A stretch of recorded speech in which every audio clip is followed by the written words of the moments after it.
He's going to pace the field? Yep. Love it. Get a good deep breath. Get ready to roll here. Only about one thing tonight, getting the W's, so got to be around the end to do that. Get ready to roll tonight, boys. Let's go have some fun. Don't get me any more fired up than I already am. All the way to the checkered. You're fine. Nobody's got to run. Checker time, baby! Really proud of you, man. Drove your butt off tonight. We had the best car here, bud. Yeah, boys. Way to rebound. Great job. Great job, bud. Really good job. Appreciate you hanging in there with us all weekend. What a weekend. Good job. Thank you.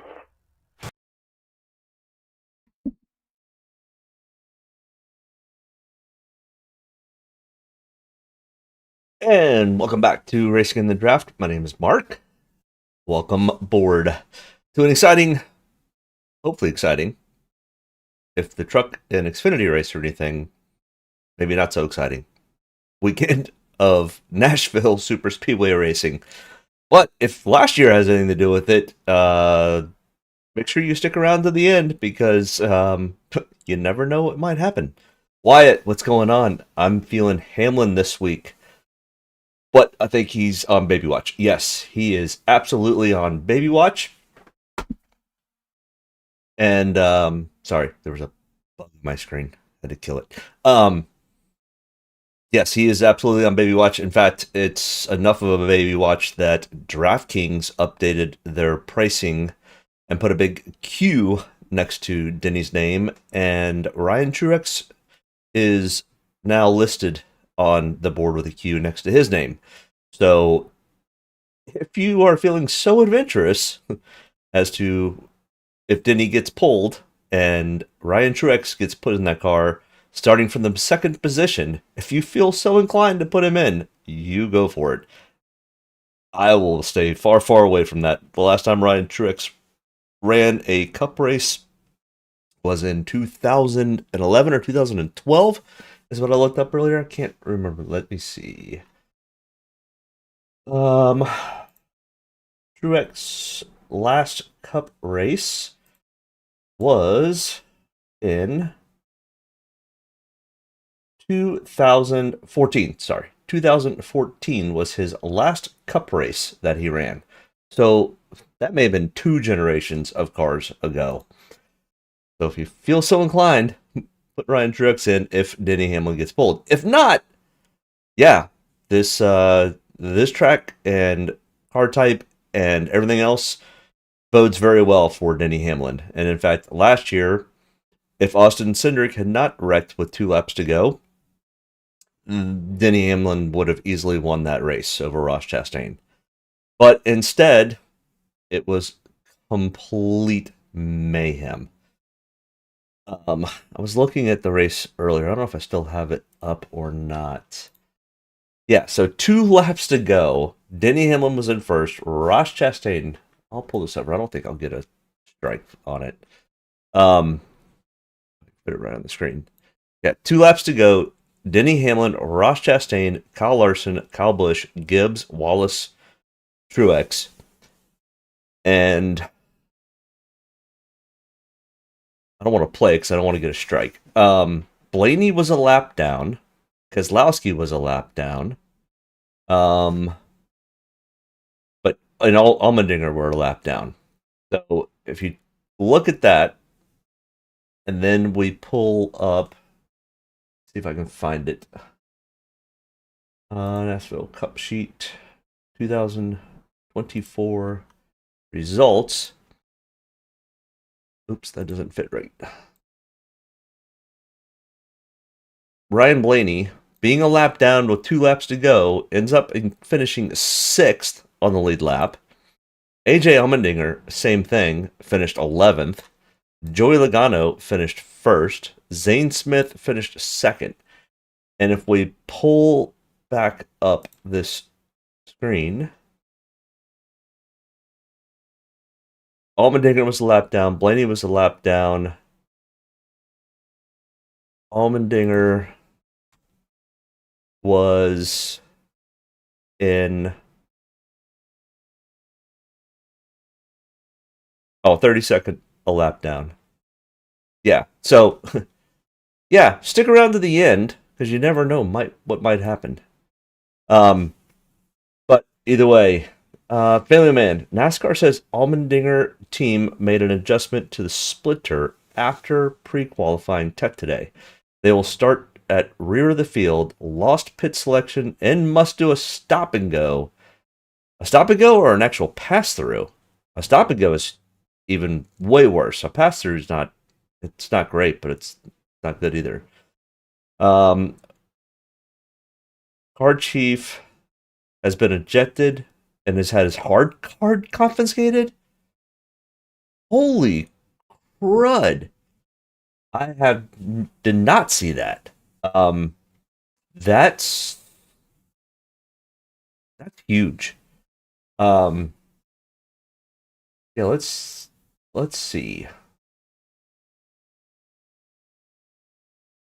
Pull old Jeff Gluck up here. See what Jeff Gluck has to say.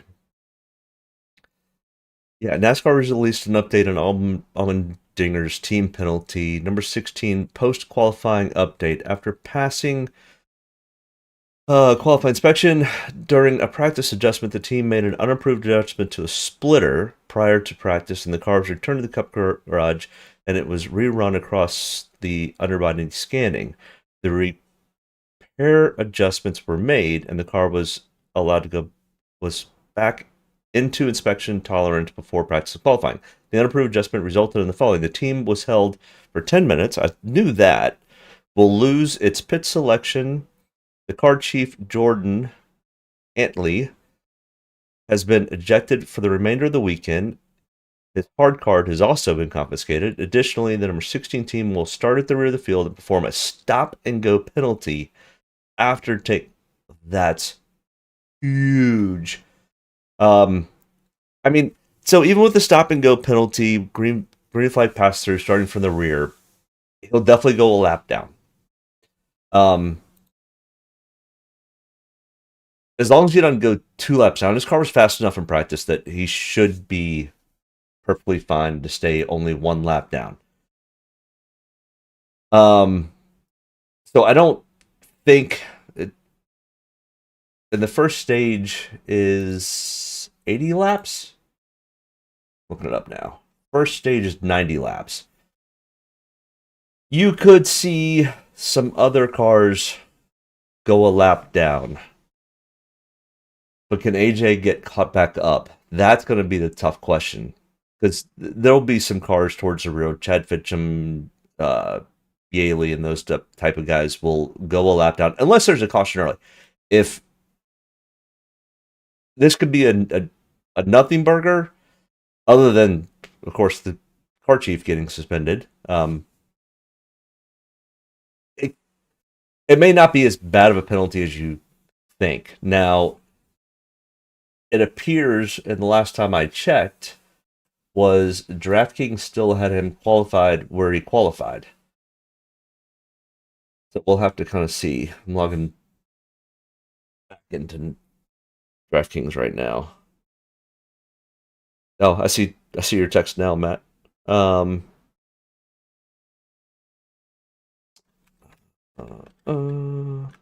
Hey, oops. I hate Draftkings does this. They text you when you have every time you got to log back in. I mean, I understand it, but still a pain in the butt. NASCAR draft team. AJ Allmendinger is still listed as 17th. Now that's going to be the problem, is with a 17th place starting spot, having to go to the rear, having to do a drive-through stop-and-go penalty, and then coming back through the field where the track is almost impossible to pass on. AJ is going to be out of the majority of my lineups. I might throw a Hail Mary with him in like 1 just to kind of see. But that's pretty much at least for DraftKings, that's a death nail. As far as, potential race results, it may not be that bad. I think he could potentially get back up to 17th, but he's not going to have a whole lot of fast laps because he's not going to be any type of draft. Yeah, that's going to be a tough hill to climb. Ken says AJ's done full fade. Caught why he's been so fast. I mean, if they went through qualifying and then they made an adjustment and then they caught it, I mean, the question is, have they been doing it the entire time all year? Because when he went back out and practiced, he was, I think, 11th fastest in speed. I've got the stuff when we get to him, but I mean, he was still pretty quick. And this track type is actually pretty good for AJ. So, but either way, that's a death nail. All right, so before we get more fully into the Cracker Barrel 400 at Nashville, we go back to Charlotte, where the Watermelon Man went from 40th to 1st. He was the highest owned driver last week. And it was either he was going to do what he did or finish somewhere in the top 5, or he was going to finish like 32nd and be non-existent. So it was a damned if you do, damned if you don't type of race. So either way, he still did not get close to William Byron's 145 points after leaving 283 laps, but Ross Chastain still had 88.25. 40th to 1st is a huge jump. In fact, it's the biggest jump that you can have. Brad Keselowski with a good finish in 5th from 35th. Chase Elliott from 22nd to 6th. Yeah, it was all pretty much place differential except for William Byron, who almost stunk up this show last week. We could potentially see something similar, all depending on if Baby Hamlin decides to show up tomorrow or not. If Baby Hamlin doesn't show up, we could be in for a real long day of watching Denny Hamlin stink up the show. This is his type of track, and it's super hard to pass. Matt Faley Man says, I heard commentary say right before practice NASCAR caught one of the pit guys under the... Yeah, so that's the whole question is, was AJ's team doing this all along, and that's why they had speed and they never got caught. They'd go through, the first tech inspection, and afterwards they would make a change, and that made them fast. I don't know. I mean, the whole thing is there's so many cameras in the paddock, in the garage area, that I can't believe that they were doing this the whole time and they just now got caught. That would be... I mean, I've heard and seen weirder things, but I find it hard to believe. I don't know. We'll find out. If AJ's really super slow tomorrow, we'll know why. But Denny Hamlin also... Denny Hamlin last week got kind of screwed over by his gas man. I mean, it's a tough job. I get it. At least in Denny Hamlin's podcast, he had calmed down enough. But tell you what, right after the race, listening to Denny's radio, Denny was fired up, to say the least. Because it had not been the first time that his pit crew had kind of cost him a race. But he still got 60.9 points. I mean, he was the second most expensive guy in the field. So 60.9 just doesn't quite cut it. It's close, though. I mean, if you had him, you probably did okay if you ended up having the rest of the field in line. But you definitely had to have William Byron to finish in the optimal, that's for sure. All right.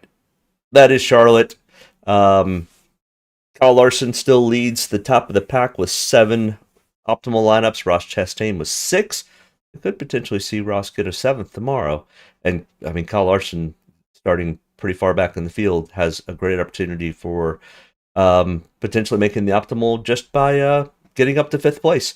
But let's get to that in 1 second. Let's take a look at the Cracker Barrel 400 at Nashville Superspeedway. It is an intermediate style track. Track length is 1.33 miles.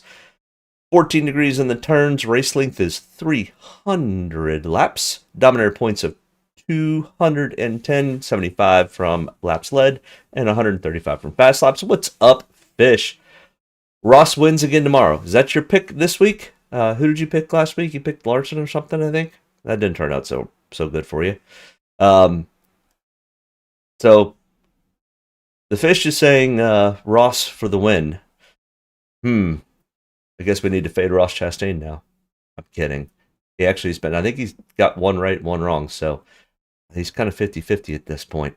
But yeah, it's a 1.33 mile concrete track. Other tracks to compare it to, I mean, it's kind of its own little beast. I mean, kind of like a lot of these tracks are. New Hampshire's kind of unique. Gateway's unique. Iowa's unique. Phoenix is unique. You can also put Richmond in this group. I mean, probably the closest. I mean, there really isn't anything that's really that similar and that close. It's its own unique little track. But if we're gonna compare, these are kind of some of the ones to kind of get to. Gateway is one of the closer ones, and Phoenix is kind of the same way, but they're not super similar, mostly because of the concrete configuration. Either way, our optimal lineups from the past 4 years, and this will include the 2021 season, which was the Generation 6 car prior to this latest generation of car. But last year, Joey Logano with a 77.2 point total. It was almost all place differential except for Tyler Reddick, who started in 6th, finished in 3rd, led 16 laps. We had no real dominator, at least on the optimal. Denny Hamlin may have had enough laps led and fast laps to be a dominator, but did not make the optimal lineup. The most probably best comparison track or race that we can compare to is the Nashville 2023 race. No overtime, green, white, checkers. We did have one dominator with Ross Chastain, started in 1st, finished in 1st. Super hard to pass. We had 3 expensive guys at the top and 3 value guys at the bottom. This is kind of, unless we see some shenanigans, this is going to be something much more typical that we see.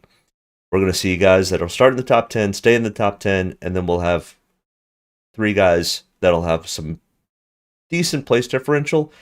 So really remember, we're always kind of looking at these numbers, and because we want to remember when we start going through our calculator.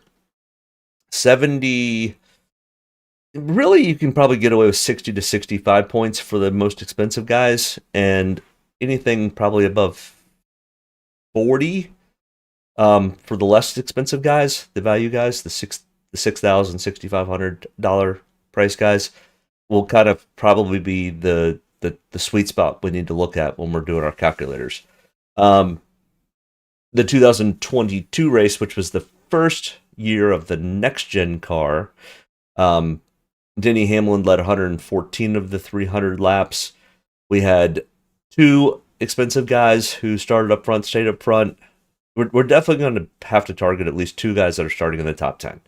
Then we're going to look at some place differentials. That's kind of the target. It's really kind of 1 potential dominator, 1 driver that starts up front, stays up front, and then the rest of it's going to be probably place differential and value. The Nashville 2021 race, which was the first year they were here, Kyle Larson stunk up the show, led 264 laps, and then everybody else was place differential and value. So that was the last generation car, so not a whole lot of credence to it. The new generation car doesn't fall off as much, so it's harder to pass. But because of that, your crew chiefs will throw a lot of strategy into it, where I felt in the 2021, 2020 era, they weren't throwing as much strategy into it. Where are the points for Draftkings coming from? This is important so we kind of understand when we're doing and looking at the calculator of where points come from. the majority of them kind of come within really the top 20. 5 of the top 15 come from the top 10 starting spots. 3.6 come from 11 through 20. 4.4 come through 21 through 30. And 2 of the top 15 come from 31st to worst. And the 15-point total is 32.9. So to be in the top 15 in points, we are going to need to at least be at 33 points on average. Depends on the race. 2023, which is the race that I'm most comparing to, it was 33.45. So if you want to bump it up a little bit and you're running the calculator on your own or trying to figure it out, I would say 35 points. If you think a driver can get to 35 points and above, they're probably in play. Then we start to narrow down who do we think could be potentially the best optimal choices. So that's kind of how I go about my builds, is I first eliminate the drivers who I don't think can get to 35 points. And I kind of narrow that down to it's typically about 20 drivers because we don't know exactly the top 15. And then from there, I start to kind of whittle down and who do I want to play the most of. All right, let's get into the driver breakdown. And if you are new to the stream, I appreciate you tuning in. We had a ton of viewers last week. I appreciate everybody tuning in last week and this week. Hit that like button, hit that subscribe button. I try to go live most Saturday nights. The next month or so, is going to be a little bit interesting. Next weekend is a special day on Saturday. We won't mention what that is exactly. You'll figure it out. But I should be live Saturday night. We race at... Where do we race next week? I don't even know anymore. The season's already starting to get away from me. Cup Series schedule. We go to... That's not right. 2025, June 8th. Michigan. Okay. That's a 2 o'clock start on a Sunday. So yeah, we'll be live Saturday night. Some point about 9 o'clock. And then Father's Day, we head to Mexico. So we'll be live Saturday night for that. Then Pocono the following weekend. And then Atlanta. The only time it gets a little wonky is going to be, I will be in Florida on July 5th.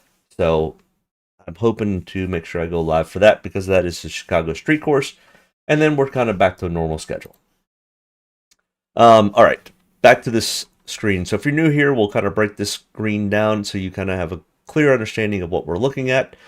At the top, which correlates with this number down here, we are comparing the Nashville 2024, 2023, 2022 race, along with the Gateway 2024 race and the Darlington spring race from earlier this year. And that's compared to this. So Kyle Larson in those 5 races has 2 top 5s, 4 top 10s, 4 top 20s, a 32.1 Draftkings average, a 12.8 average finish, and a 15.6 average running position. He finished 8th in this race in the Nashville 2024 race, and if I remember correctly, with 2 laps to go, he was running 3rd. So he actually was able to rebound fairly well from all the mayhem, or at least hold position for the most part in that mayhem. And the full race history, Kyle Larson has 4 starts at Nashville, and I don't go back and look way back. I don't think the Cup Series ever ran prior to the 2021 season. I know Xfinity and Trucks ran back in the early 2000s, late 2000s, but I'm not sure the Cup Series ever ran until 2021. But either way, Kyle Larson, 4 starts, 1 win, 3 top 5s, 4 top 10s, 4 top 20s. Pretty consistent with making it into the top 10 with a 4.5 average finish. All right, our practice speeds. you want to talk about some of the closest practice speeds I think I have seen since I've been able to get to this full telemetry data. It's, yeah, so this line here is 30 seconds. This is 30.5 seconds. Literally within a half second for the entire run. And in fact, you can look at Ryan Blaney. He's at a 30.1. He gets to about a 29.9. And probably the slowest he gets is to like a 30.2. That's, I mean, we're talking 0.2 of a second for the entire practice session of 35 laps.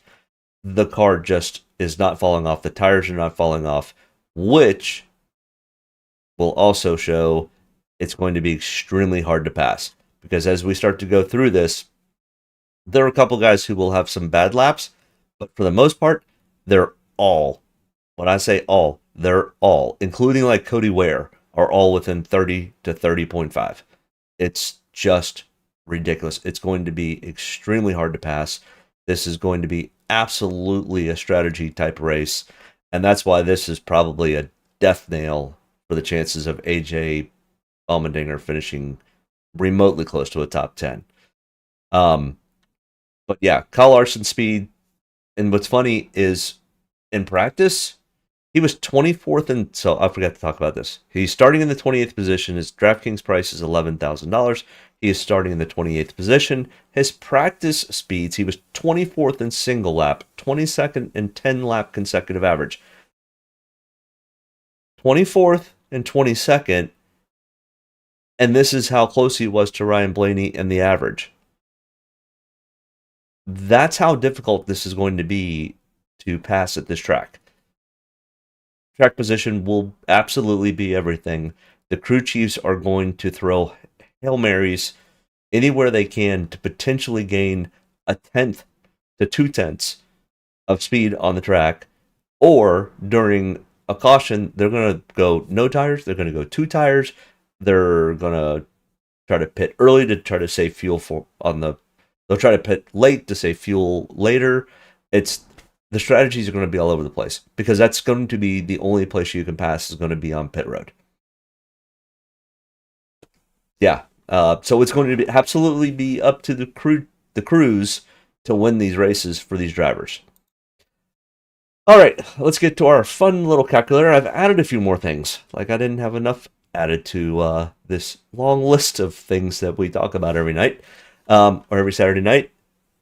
All right, so Kyle Larson is starting in 28th. His average finish for the 5 tracks we're comparing to is 13th. His best finish for those 5 races was 4th.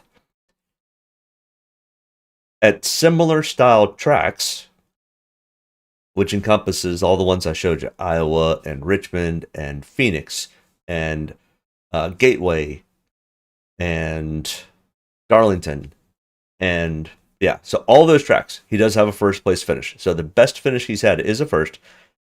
The trend line is he has a first place finish in the last 10 races. So that kind of gives us an idea where his current speed is in the style tracks that he can possibly finish, but also the average finish. His average fast laps is 17 at all these tracks. The high fast lap count is 28. So the most laps he's led in these 10 or so races that I'm comparing to is 28. That does not include the trend line because it takes into account too many different variables. But similar in the best is 28. His average laps led is 80 or 37 to 84. So we can now kind of start to calculate what is the ceiling for Kyle Larson. Well, starting in 28th, if he just gets to 13th and he's got 34 fast laps, it's going to be too many. Let's go down to 17. Let's go to the average. And the average lap led, honestly, if you're starting in 28th, you're going to have a hard time to get up there and lead a whole lot of laps. We'll go 5. And that's being kind of generous. Well, that's a 53.9. Well, remember what I said earlier is he needed to get to 60. So that doesn't quite cut it. So Kyle Larson, 7th, definitely gets there. 10th gets there. So Kyle Larson, if you think, and I do think that Kyle Larson is easily capable of making it to the top 10. He's also easily capable of wrecking this car in the first stage and it being over and done. I can't see Larson paying off at that salary. At $11,000? Really, Andrew? I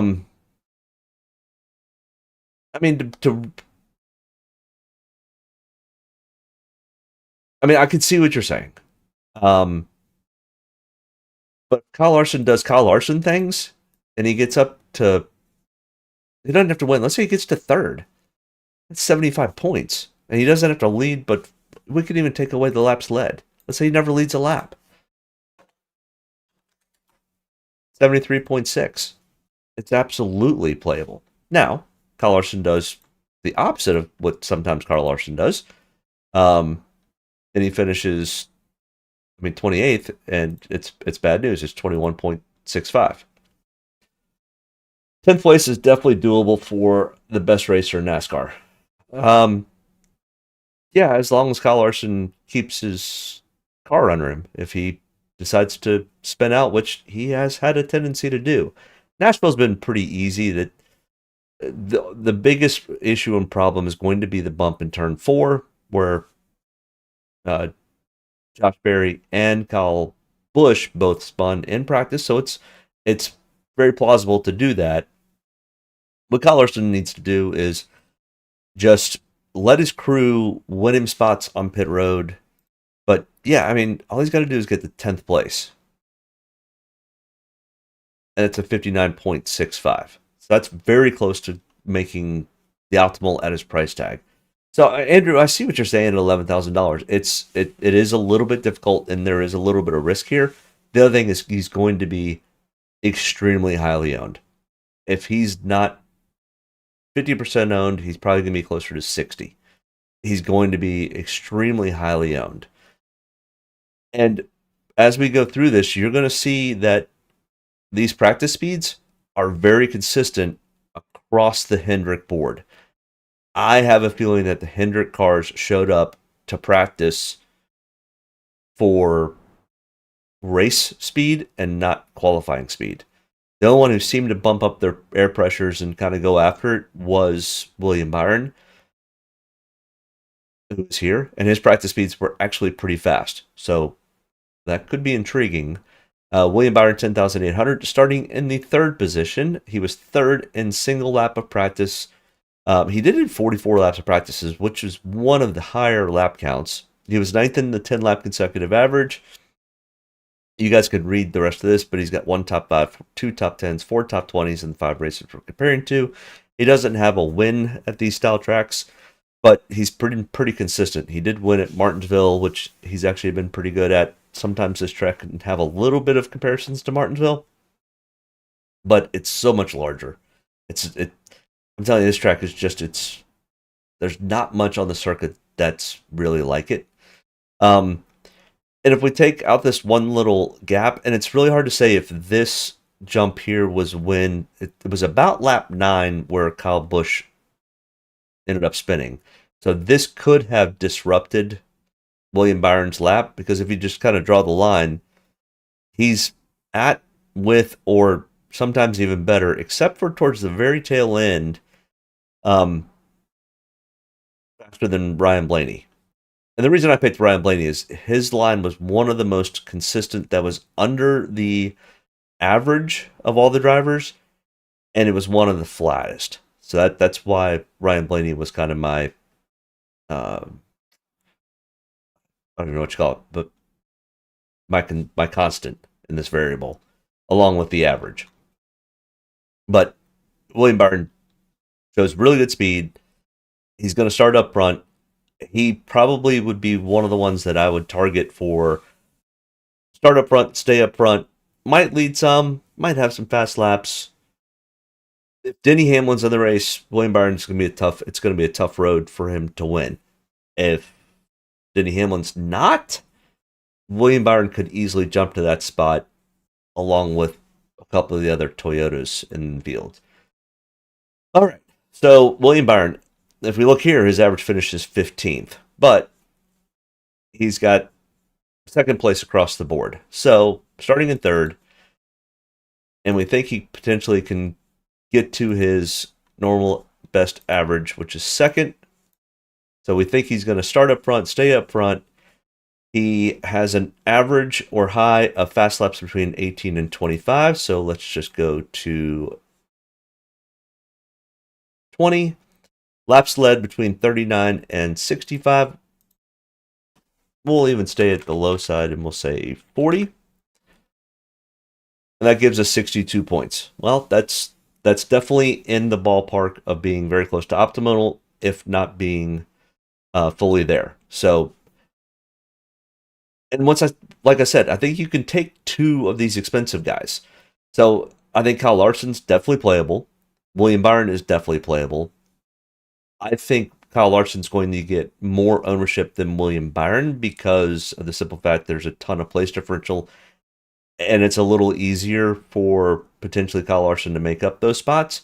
Where holding on to that spot for William Byron isn't as it's a little tougher to stay in the top three.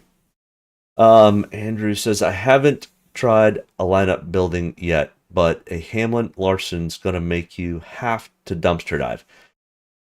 Right, but as we get further down with this, you're going to see that even dumpster diving is, I mean, and when you say dumpster diving, I guess you're saying like severely dumpster diving.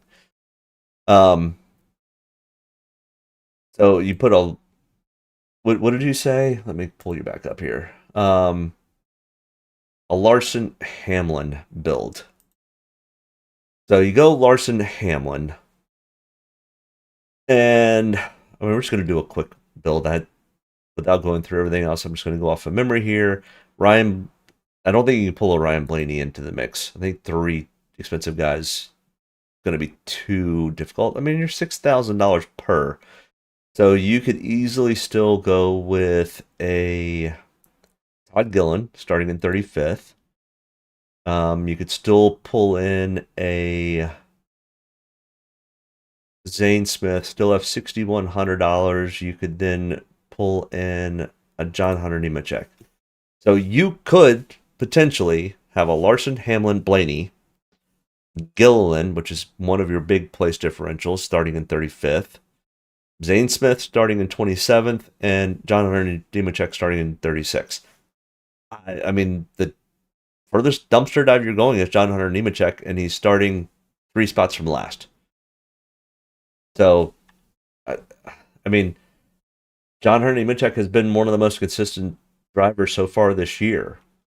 So, I mean, I can see what you're saying by taking $5,000 guys or dumpster dives, but Zane Smith's been really good this year, and John Hunter Nemechek's been really good this year. So, I don't feel like we're gonna stink too bad by going that deep, but we'll get to their averages here in just a few minutes and what their practice speeds look like. Next in line here is Daddy Baby Watch, Denny Hamlin, starting from outside pole position. And we discussed earlier in the video what happens if he has to be called off to go help and be with his wife with their son being delivered. Denny Hamlin does have 1 win at the 5 races we're comparing to. He finished 12th in this race last year after leading, coming to 2 laps to go. Thank you, Austin Cindric. I'm sure that's what Denny Hamlin was thinking. He's got a 4.8 average finish at the 5 tracks we're comparing to. He doesn't have a win at Nashville, per se, but does have the win at Darlington earlier this year. Practice speeds were really, really fast. He leveled off with at least Ryan Blaney by about lap 10, and they kind of followed each other through until about lap 25. And I'm not exactly sure what caused these 2 spikes. It is a little concerning, but if all of a sudden you catch somebody in the corner where you weren't expecting to, it could slow you down by a full second. So if this were throughout the entire practice session, I would be a little bit more worried. And also, Denny Hamlin does like to kind of go in search of speed. So he may have gone further up in the track to see if there was more speed, found out there wasn't, and came back down because he jumps right back down. So I'm not overly concerned. He was showing very, very fast speed at the beginning of practice. Yeah, I mean, starting in second, if he is able to race, he is more than capable of winning this race. So we'll move him up to first. If he has his average fast laps, let's say 25, and he leads 50, 69.75. So definitely in play. And I think all of the things that we just laid out are more than capable for Denny Hamlin at this style track. Yo, what's up? I'm not going to finish the rest of it. Mid to high 5,000 range doesn't seem too bad for a dart throw. Place differential play this week. No, I will have a fair amount of some of the $5,000 guys because the practice speeds were definitely there. And we'll see when we get down to it where they need to get to that 35-point mark. It's not going to take a whole lot when you're starting 35th. But we'll get to them in just a few moments. Just stick with me. Also, if you are just joining in, make sure you hit the like and subscribe button. We go live most Saturday nights. Christopher Bell, 10,500. And yeah, this is a long video. There's a lot of data we go through. I try not to have too many opinions about what I think is and isn't going to happen. I try to keep it kind of more data and fact-based. But I will throw my opinions out there, and it's pretty apparent what my opinions are when I do happen to say them. And I try to back it up with some bit of data. But Christopher Bell, 10,500, starting in the 7th position. Practice speeds were pretty good. The Gibbs Toyota 2311 cars were all extremely good in practice across the board. So just keep that in mind. Also, the Penske cars were also very good. His practice speeds were 14th and 7th. And in this race, last year he finished 36th. He didn't have a great race. Even with that 36th place finish, he still has a 15th place average finish at Nashville. This style track is pretty good. He's won Phoenix a couple of times. He's won at Loudon, which is another very flat, long style track with lots of corner speed. And you kind of just have to let the throttle just kind of drift out there while you go through the corners, which is very similar to what happens at Nashville. So Christopher Bell, this style track is very, very inside his wheelhouse, and the Toyotas, like I said, were very fast. And if we look at his practice speeds, very, very similar to what we saw with Denny Hamlin, and we've seen with everyone else. Up until about lap 27, he does have a little bit of jump up here, and it looks like this is probably where he came in and pitted and quit. So this would have been a slowdown lap or potentially a lap that he was pitting on. So, prior to that, he was as fast, if not faster than Blaney between laps 20 and 27, starting in the 7th position. It's all good. Do you think Bell goes a little under-owned this week? Yeah, I think it really depends on the Denny Hamlin situation, because it's a real easy pivot to go from Denny Hamlin to Christopher Bell in the 7th spot. In fact, you gain a couple of possible place differential points. So I think if Denny Hamlin's racing, Denny Hamlin's going to get a fair amount of ownership. If Denny Hamlin doesn't race, that ownership is going to get shifted to Christopher Bell and to our next driver, Ryan Blaney. And Ryan Blaney does have even more place differential. And as you see, Ryan Blaney is the driver that I'm comparing everyone else to. So I definitely liked Ryan Blaney's practice speeds.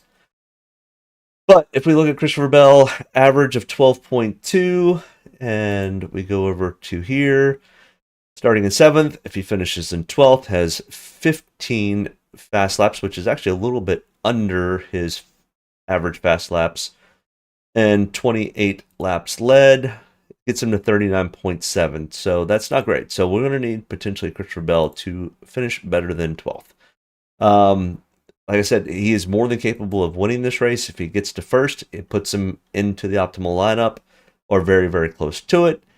And he could probably even fall to third. Gets a little bit on the tight side. He's going to have a few more fast laps. But if he's been averaging 24, we can bump this up to even 20. Does that put him in? Yep, that puts him to 61. So 7th to 3rd, lead 28 laps and have 20 fast laps. And Christopher Bell's in there. I mean, the lap sled could easily fall a little bit if you get somebody like a Denny Hamlin or William Byron who sneak up the show, and let's say he don't lead any, and has a 20. Well, that's 54. So at that point, it kind of puts him on the outside looking in, but not an awful play. Second gets him to 56 points. So realistically, we're going to need to have Christopher Bell lead some laps, which is definitely very plausible. His pit crew is one of the fastest out there. And if he leads 20 and has 20 fast laps and finishes in 3rd, that puts him right at that 60-point mark. Ryan Blaney next in line. I could really see Hamlin leading at least half this race. Absolutely. Yeah, I mean, Denny Hamlin is absolutely my call for the dominator for this weekend if he races. And I'm telling you, this car is so much different than anything Ryan Truex has ever raced. And I mean, yes, I know he is the test driver for Toyota for 2311 and for Gibbs Racing. But until you actually get on the track and drive this car, everything that I've heard is it's going to be tough. And Ryan Truex doesn't run every week. So it's just too big of a hill for Ryan Truex to be even think. I wouldn't even put him in. AJ Allmendinger has a better shot at getting more points. Let's put it that way. But I compared Denny Hamlin to Tyler Reddick's speed, and Tyler Reddick definitely fired off very, very quickly and actually was faster throughout the run than Ryan Blaney. I could have. The only thing I didn't like, why I didn't use Tyler Reddick as the constant driver, was because of this little blip here, where I liked Ryan Blaney's just average all the way across the board and him just being extremely steady throughout the run. But Tyler Reddick absolutely was faster throughout the run than Ryan Blaney. So I don't know. I got to pick somebody. Ryan Blaney has pretty much a 14.8 average finish. He kind of finishing where he starts with his average finishes. A 12.3 average running position. He finished 6th in this race last year. But remember, he was in 31st a lap down with 2 laps to go. And I can't remember. I didn't go back and watch the whole race. But there was a reason why he was there. I don't know exactly. Other than the fact that maybe he was just a little bit off and Denny Hamlin was stinking up the show. But Ryan Blaney, starting in 15th, the trend line for best finishes is kind of in the 1 to 3 range. And he's averaging 20 to 30 laps and 20 to 21 fast laps. All right, so starting in 15th, let's say he gets up to 5th. And he leads 3 laps and he does 20 fast laps, 58.75. So he's going to need to probably finish at least 1 spot better in the 4th for 60.75. Definitely doable. Let's leave him in 5th. Take him down. Let's see if he leads 7 laps. Probably puts him there. 59.75. That's real close to the 60 we're looking for. So somewhere in this ballpark, if we think Ryan Blaney can pull that off, and I definitely think he could, and I think he would potentially get the bulk of the ownership even over Christopher Bell if Denny Hamlin doesn't run because of the 15th place starting spot. And also Ryan Blaney probably is due And all the Penske cars were really consistent in practice. Even Joey Logano, who I thought was awful in practice, once I pulled the lap times up, I'm like, really wasn't that far off. I mean, just like we saw with Kyle Larson, really isn't that far off. The cars are just all that equal, which just makes it really hard to pass. Ross Chastain, last week's winner and a previous Nashville winner, and he was running in second when all heck broke loose last year with 2 laps to go. Keep that in mind. At $10,000, this track is definitely in Ross's wheelhouse. Trackhouse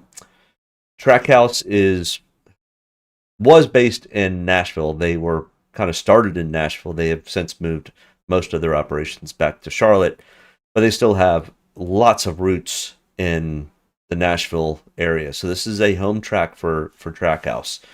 In fact, Suarez's car is sponsored by, I can't remember the name of the bar, but there's a bar in Nashville that sponsors a lot of Daniel Suarez's races. But, Ross is definitely capable of running and staying in the top 5 for this entire race. And he has shown incredible speed so far this year. And he's been the most consistent driver at Trackhouse. So all those things considering, I do definitely like Ross Chastain as a potential play. And if we look, I mean, he is as fast, if not faster, for a lot of the run. So, I mean, Ross could have easily been the car that I used as my constant. So all of these guys so far that we've talked about, and we are literally talking about 0.2 to 1.5 of a second on every lap between these guys. Well, with the dirty air behind somebody, makes it even that much harder to pass. Track position is going to be absolutely everything. Pit crews are going to be absolute everything. Ross Chastain has the best restart place position moving average in the field, which means when they fire off within the first 3 laps, Ross Chastain has moved the most and gained the most, along with Ryan Blaney is right there in the top 3. So the both of them, if anybody's going to be able to move through the field, it's going to be Ross and Ryan Blaney. So just keep that in mind. But of course, if he gets his 11th place average finish, that's going in the wrong direction. So we think Ross can win and lead 10 laps. Let's see what 10 laps does. 58.25. 15 would be about his average, but his average laps led is closer to 25. 62 points. That puts him right there. So Ross Chastain is absolutely in play. It's going to be a mix and match of 2 to 3, depending on your risk tolerance, of these guys in the $10,000 range. It easily could be 3 of them. It could easily be 2 of them. My guess it's going to be at least 2 of them that are going to be at least $9,500 or more. What's going on? Howdy. Kaya guy? I'm not sure if that's how you pronounce your name. Don't think Denny will race. Don't think Denny might not race tomorrow. It's definitely 50-50 shot at this point. The betting market seems to think that he's not going to race because Draftkings has absolutely moved Ryan Truex into the pricing system and put question marks next to Denny's name. So keep a very, very close eye on the Denny Hamlin and Baby Watch situation. Because you definitely don't want to be running Denny Hamlin if he decides he's going to go and be with his wife and child as they go through a wonderful day tomorrow. Just subscribe, just sub, but congrats for Denny. Yeah. This is probably one of Denny Hamlin's best tracks to run. And he's got great speed, and he's starting up front. And telling a race car driver, I mean, unless he knows his wife has gone into labor, that's a real. I mean, next to having a baby, racing is everything to these guys. I mean, sure, Denny's got plenty of wins, but he's going to make sure he gets that mark in. Welcome to Mark's Pit Crew, guy. Yeah. Welcome aboard. Make sure you hit the subscribe button, hit the like button. We're here most Saturday nights at about somewhere between 9 and 10, depending on the Xfinity race and qualifying and practice from the Cup Series, and making sure I can get everything put in because there's a ton of detail into this thing. Either way, Tyler Reddick starting from the 4th position. He was first in practice. Across the board. First in single lap, first in 10-lap consecutive average. Extremely fast. And I would have used him as the constant, except for he's lap 16th, where he literally slipped by, I don't know, 0.2. But either way, he and Ryan Blaney very, very similar. In fact, Tyler Reddick was faster throughout most of the run, but by literally half to 1/10 of a second. And that's literally a blink of the eye. But Tyler Reddick has a 4th place finish here last year in this race. I'm not putting a whole lot of credence into that because it was such a melee. 11.8 average finish. He's only got 1 top 5, 1 top 10. I mean, if anybody potentially could slip a little bit, might be Tyler Reddick. But he was also extremely fast, and the Toyotas were extremely fast in practice today. So let's say he can get in. Let's say he just stays with and finishes 3rd. What does that give us for points? And his average fast laps are 14 and 18. Let's go to 16. And his average laps led, well, we'll be generous and give him to the 20. It's 21. That's 54.2. So out of everybody so far, Tyler Reddick's probably the one that I trust the least. To start up front and stay up front. But he also was the fastest in practice. Which one do you value more? Because all it will take is for Tyler Reddick to not lead any laps, even if he's got 16 fast laps, because he was the fast car, but he slips to 8th. Well, that takes him out of, maybe not the top 15 in points, but definitely takes him out of the optimal conversation. Do you think Briscoe will win this season? He has, I think, 3 poles plus tomorrow. I think today was his 3rd pole because he did Daytona, Charlotte, and then today. So he does have 3 poles. Do I think he gets a win? Yes. This year? Yes. Tomorrow? No. I don't think he had the practice speed or long run speed. He was a little inconsistent in practice. We'll get to him in just a moment with his practice speeds. And I think if Denny Hamlin does race, Denny Hamlin's going to try to put a whooping on the field, to put it lightly. But that's what Denny Hamlin does whenever he goes out, along with Kyle Larson. They just want to put a whipping on the field. But yeah, I think he wins. I think a great opportunity for a Chase Briscoe is going to be a track like, especially coming with the Joe Gibbs cars, I think it's going to be like a track like Richmond. I think it's going to be potentially Gateway in a couple of weeks. Or it could be even potentially next week at a Michigan.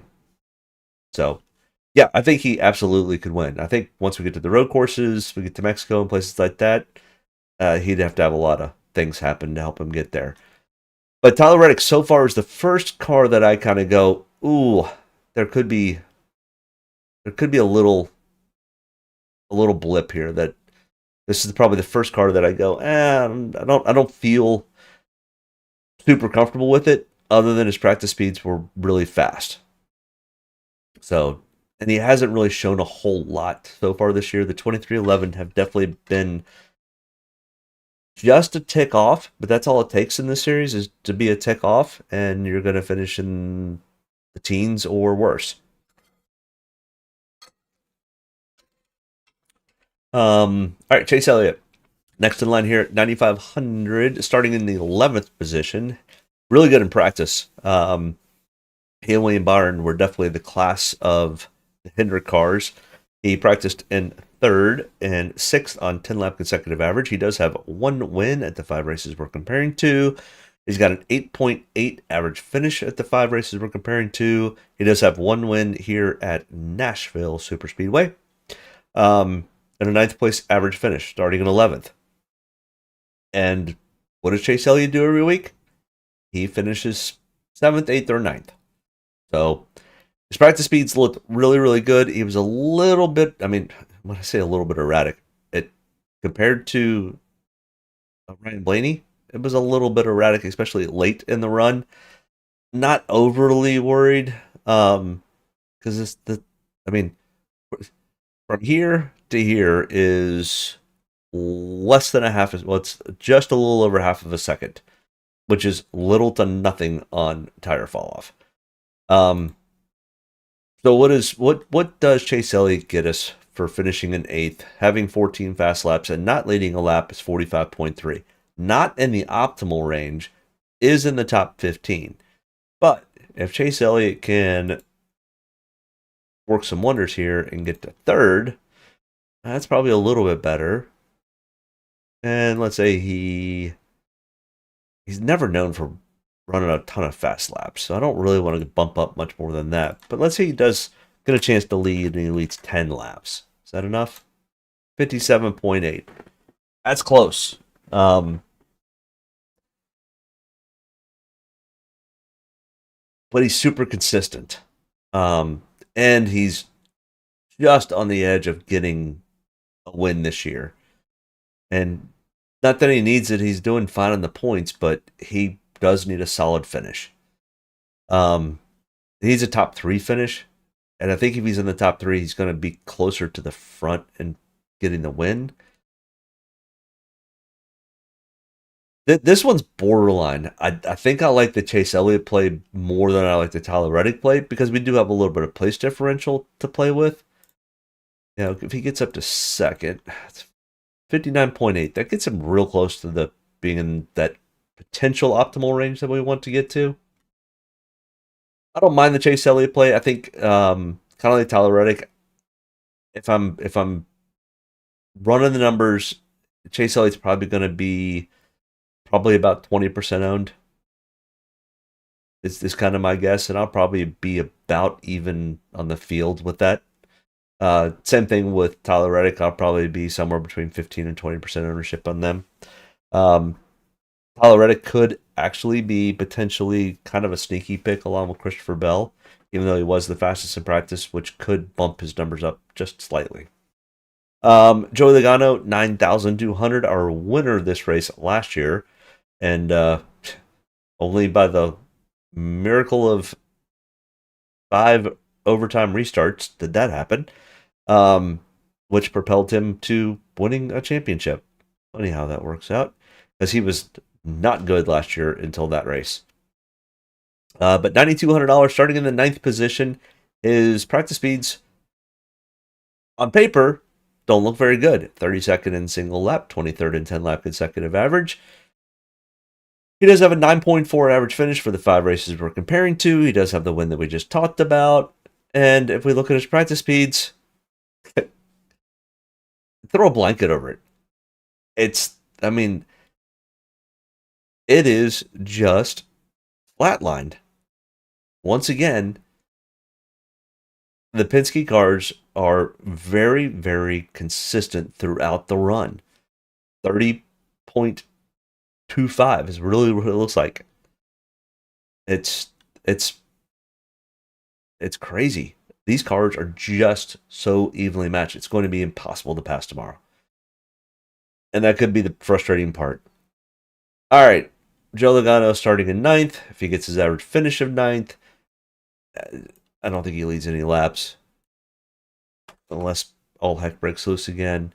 But he might have 10 fast laps because everybody's running the same damn lap speeds. So it's going to be like this person had the faster lap by 0.001. But that's all it takes to get the point.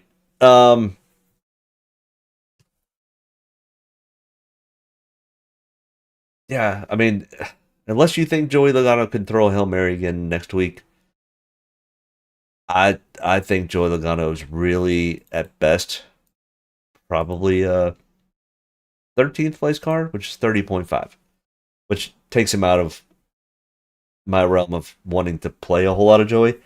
I will throw probably 10% ownership on Joey Logano. I think it's just kind of where he falls.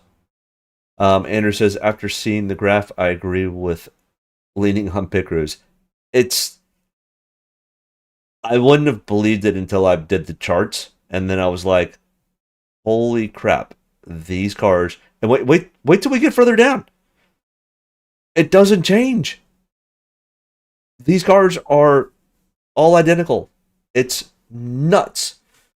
I've never seen a practice session, and now we're only in week 14, and I've had practice data. Well, three of the tracks they don't get any practice data because they don't practice because they're super speedways.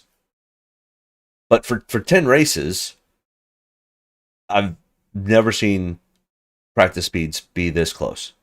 Chase Briscoe starting from the pole position, he was 5th in single lap, 4th in 10 lap consecutive average. Isn't going to mean a whole lot because, well, wait till you see. He does not have, he has one top 20. This is the part that kind of scares me about Chase Briscoe starting from the pole. Yes, he was fast. Yes, the Toyotas are fast. Gibbs are fast. But he has one top 20 out of these 5 races. One. And he's never finished in the top 20 at Nashville. That's the concerning part, is you're asking for a fast car and a driver who does not have the history of being very good here. But, I mean, once again, throw a blanket over him. Now, he got a little slower towards the end. I do have my window open, so if you happen to hear the train behind us.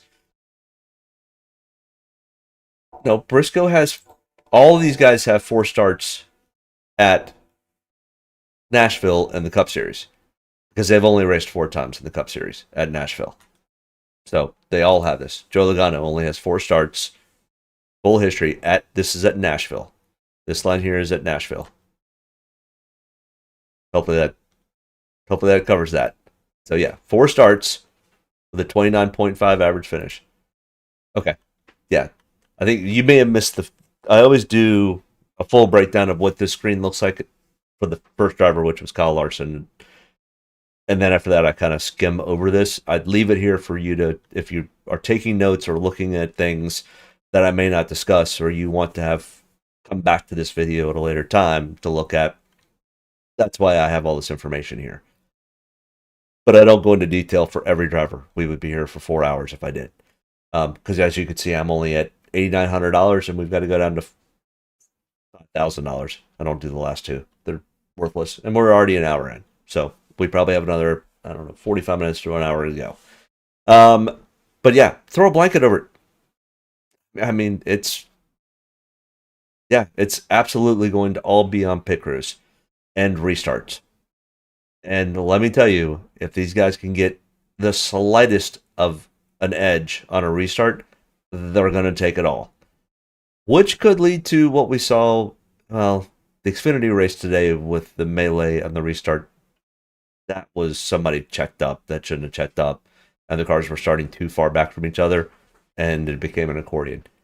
That was not a push incident gone wrong. That was just somebody being dumb. But yeah, if we look at his average finish of 26th, and he's starting in first, that gets him to 15.2. Now, what would Chase Briscoe need to do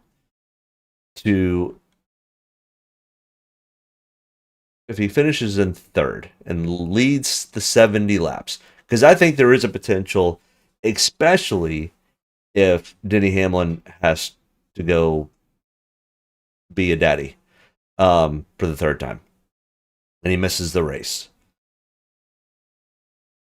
Chase Briscoe could easily get out, and we saw it earlier today with William Swalich led in the Xfinity Series. He led the first 45 laps, and ended up crashing later, and that was the right call. I didn't play any of them at all, but he did lead 45 laps. So if he had the wherewithal and finished in third, but led 70 laps it does make Chase Briscoe as a potential play.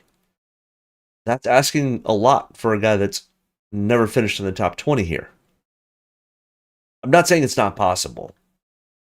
It's just a huge uphill to climb. And you're going to need to lead 70 laps.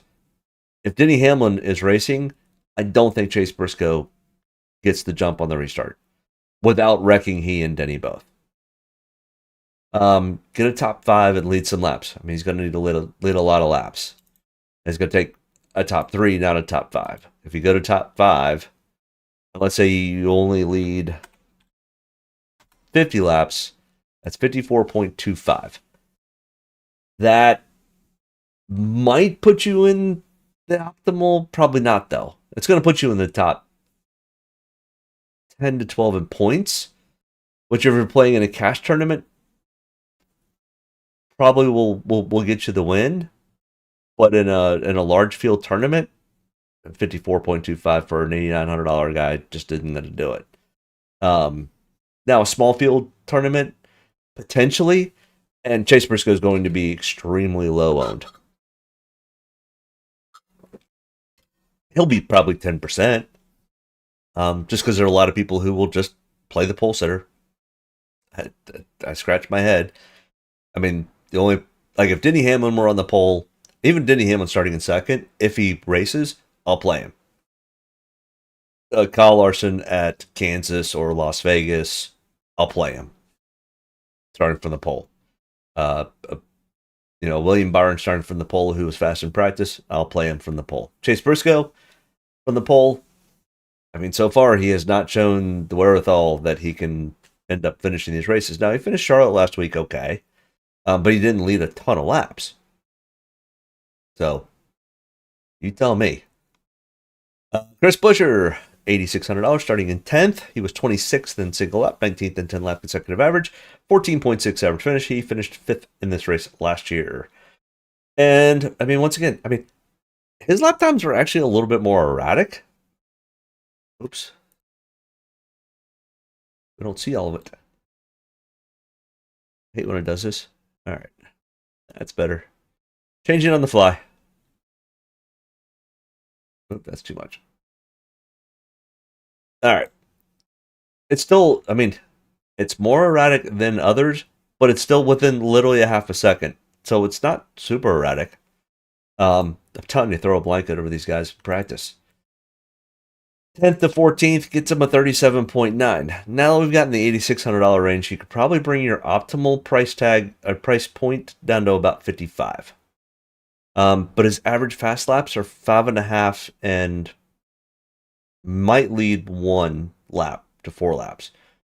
Probably not going to lead a whole lot of laps. So we could definitely take the laps led down by a ton. We can just go to his average of 5. Well, start from 10th, finish in 14th. That's not going to cut it. That's 27.5. If you get down to your best finish that you've had here, that takes you to 46.25. That still doesn't put him in the optimal range. It puts him probably in the top 15 in points. So if you're looking for a cash play, Chris Buescher could be potentially in play. I don't love it by any means. It's a little risky, but it could be in play.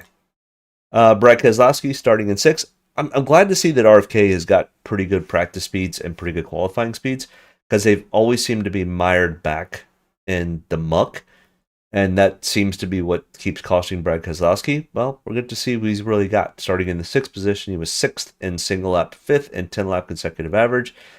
He finished 25th in this race last year, and his average finish for the 5 races we're comparing to is a 20.2, and at all the Nashville races, it's a 22.3. So not his best track. And once again, he was a little bit more erratic than the average or Ryan Blaney, but we're still within like half a second of his lap times. Little to no fall off. Very, very close to everyone else's speeds. It's going to be near impossible to pass. These guys are... what's up, Pope? How we doing? Love these videos. Thank you for making us better. You put the lineups together. I just give you the data. And you can do whatever you want with it. I'm glad I don't do a truck or Xfinity because that has been rough the last 3 or 4 weeks. Cup's been a little bit better.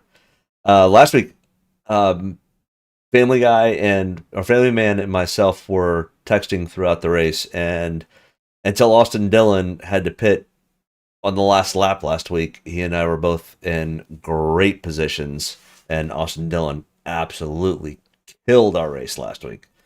Um, so Austin Dillon owes me a fair amount of money. That's all I gotta say. I'm sure he probably owes Family Man quite a bit of money too. I think we were both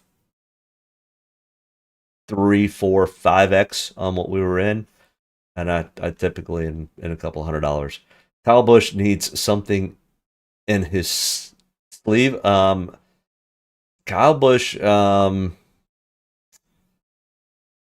Busch needs for his kid to get old enough to race trucks so Kyle Busch can retire, because this generation car is not going anywhere, and Kyle Busch at this point can't even drive the trucks. He should have never left Toyota. Yeah, I feel bad for Kyle. It's been a tough hill for him to climb. We'll get to him in just 1 second. He's next in line here. But Brad Keselowski 8300 starting in 6th. Oh, do we think Brad K finally pulls off a win? Well, first off, Denny Hamlin needs to not run. Second, the Toyotas are going to have to be really, really bad. I mean, if he gets the average finish of 20th, it's going to be an ugly day in DraftKings for Brad K. But let's say he does start and finish in the top 10 and gets to 4th and he has 2 fast laps. That's 42.9 points on a 50-point potential optimal, and he probably needs to be closer to 55 points. So he'll probably get more fast laps than that. He'll probably get closer to 10. That's 46.5. That's still not going to quite cut it. So it's just a tough uphill climb for Brad K tomorrow, at least in the DraftKings world. Now, if Brad K goes and finishes in 9th and has 10 fast laps, it's 36.5 points. It's probably 15th on the DraftKings points line, but that's not going to be enough for me to run him. But that's for Brad K, that's going to be a solid day in points. And I think that's what Brad K is looking for right now. If he has the opportunity, he's going to do better, but I think Brad K would walk away super happy with a top 10 finish in tomorrow's race. Family Man, I got up to $2,300 and went down to $208. Yeah, you were more than 3 or 4x. You were, yeah. Pope says, I use Sabre Sim and most user ID image. So any tips to take from your data to apply to the optimizer? I've been just Xing out drivers and crossing fingers. I mean, and honestly, at some of these tracks, that's what it is. But if you can base your thoughts in Xing out drivers or keeping drivers based on data, it definitely will hopefully help get you closer. And we're not going to win every week. I would love to say I'm going to put together the stuff that wins every week, but there's too many variables that are based into NASCAR DFS. Plain and simple. Ask Family Man. He and I've been talking and doing this for, I don't know, 2 years through this channel. It's one of the hardest DFS sports to predict. There's just too many variables. Dylan been running good though this year. He's been a sleeper most weeks. Oh, absolutely. Yeah, we'll get to Austin Dillon. I think he's an outside pick. Kyle Busch starting in 25th. I mean, once again, Kyle is going to ruin a lot of people's weeks 1 week. Plain and simple. Kyle Busch is going to show up tomorrow and blister through the field somehow, some way. It's going to be tough to get started from the 25th. And his practice speeds, he only competed 9 before he spun, and then it was done. And it's the same thing as last week at Charlotte. He had a steering box issue, and we never saw or heard of Kyle the rest of the weekend. I think the same thing's going to kind of happen this week. He didn't get enough practice laps, and Kyle Busch is one of those. When Kyle Busch was winning a lot, they were running hours and hours of practice. He was also running hours of trucks, hours of Xfinity, hours of Cup every weekend, and he could literally just arrive the track with his eyes closed. That in between the sound of the engine. He knew where he was. It was just, he's not getting enough practice on these tracks, and it's hurting his times. Plain and simple. He is a methodical driver, and he's not getting to that point each week. Towards the end of the race, if you watch him, he gets better as the race goes on. But it's just there's not enough practice time for Kyle Busch to get everything he needs and wants out of his car.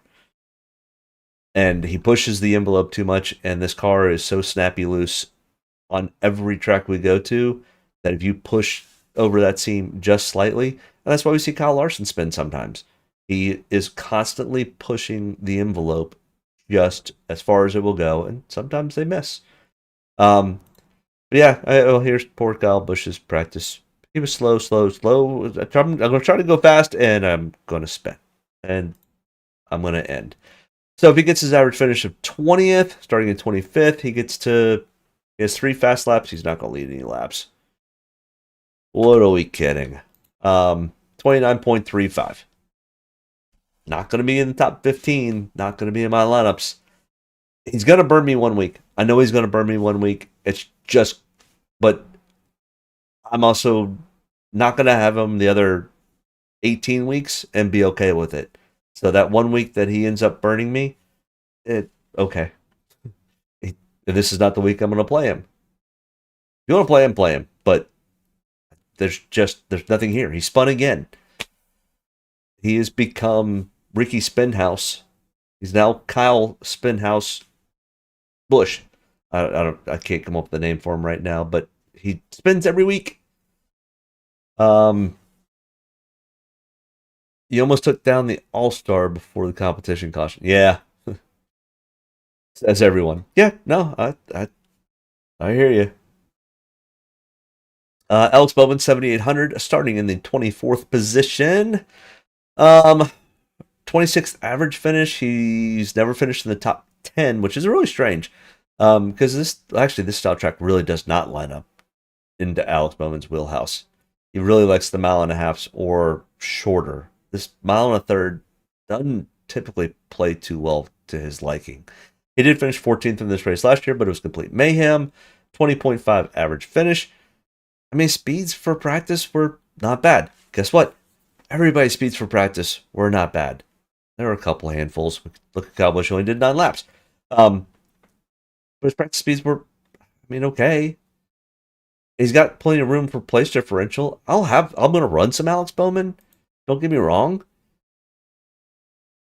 But if he just gets to his average and leads and has 10 fast laps, because everybody's going to be running the same lap times, a thousandth of a second could get you the fast lap.